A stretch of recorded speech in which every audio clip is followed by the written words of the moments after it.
newly passed Bill C-11 adds a new layer of oversight for podcasters in Canada. Meanwhile, Google and Amazon are under the scrutiny of U.S. officials for allegedly abusing their market power. Are we regulating tech in a way that makes sense? Michael Geist is the Canada Research Chair in Internet and E-commerce Law at the University of Ottawa. Michael, great to have you with us. Oh, thanks for having me. So I want to focus on what's happening in Canada here. It feels as though the intentions and the consequences end up being misaligned when we see government regulations coming. Do you think that's a fair comment, that what the government seems to intend isn't what winds up happening when the law is actually seen? I think it's true. Certainly, in terms of what the government says its intention is, I think it is misaligned. I think both of the bills that it's passed so far, Bill C-11 on streaming and C-18 on news, have been pretty disastrous, certainly in terms of the consequences we've already started to see. There's lots of debate as to why they passed the legislation the way they did, but little debate that they were warned that this was a likely outcome, and they went ahead anyway.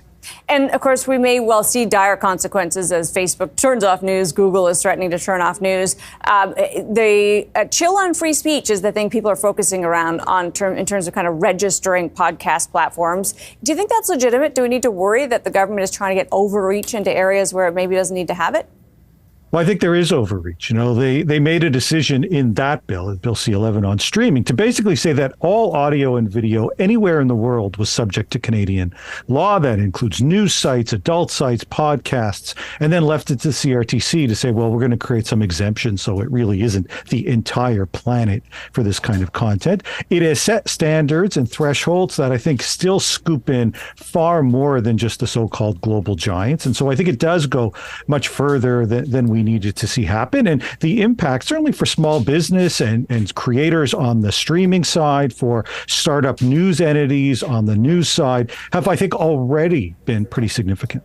I mean, in some ways, Michael, it feels as though they're trying to put the toothpaste back in the tube, and that things will just keep happening because they're already happening. But do we need to worry when we see this kind of misalignment about new regulations for things like really important new technology like AI? I know that's a big subject, and the government's just trying to get its hands around it. But will they get it wrong? Are they perennially fighting the last war?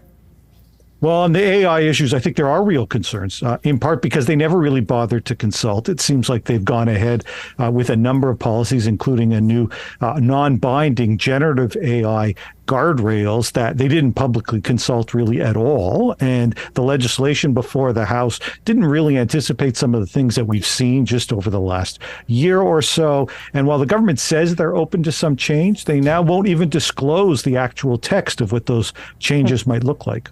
So then let me ask you whether, if there are flaws in these bills, are they easy to unwind? Could a future government, a future regulator come in and say, we're actually going to reshape how we think about this?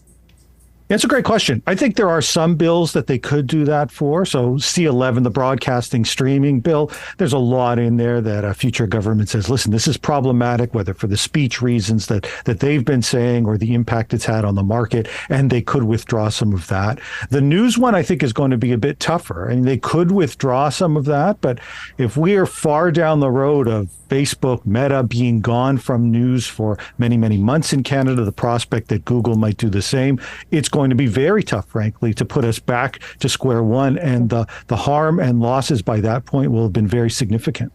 Michael, so good to have you for this. Really appreciate your thoughts. My pleasure. Thanks for having me. Michael Geist is the Canada Research Chair in Internet and E-commerce Law at the University of Ottawa. Time for the takeaway and the hidden cost of low prices. In the U.S., another government body is taking on another big tech name. Amazon finds itself in the sights of the Federal Trade Commission there, with claims that it uses and abuses its monopoly position with both customers and clients, turning its online sales platform into the only game in town. It comes just a few weeks after the Department of Justice launched its case against search giant Google, alleging it too abuses its position of dominance. Both cases may feel a day late and a dollar short.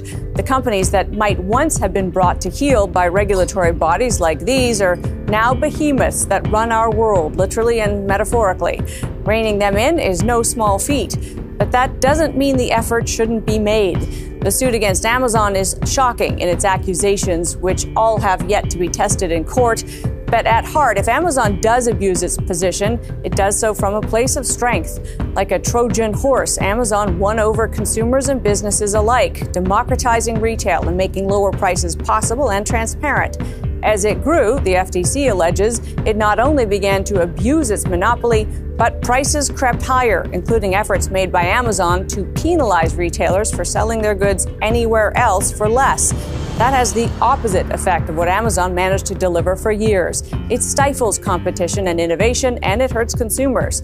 It's a highly relevant fight in Canada, not just because we are also under Amazon's domain, but because our own competition laws are being refreshed.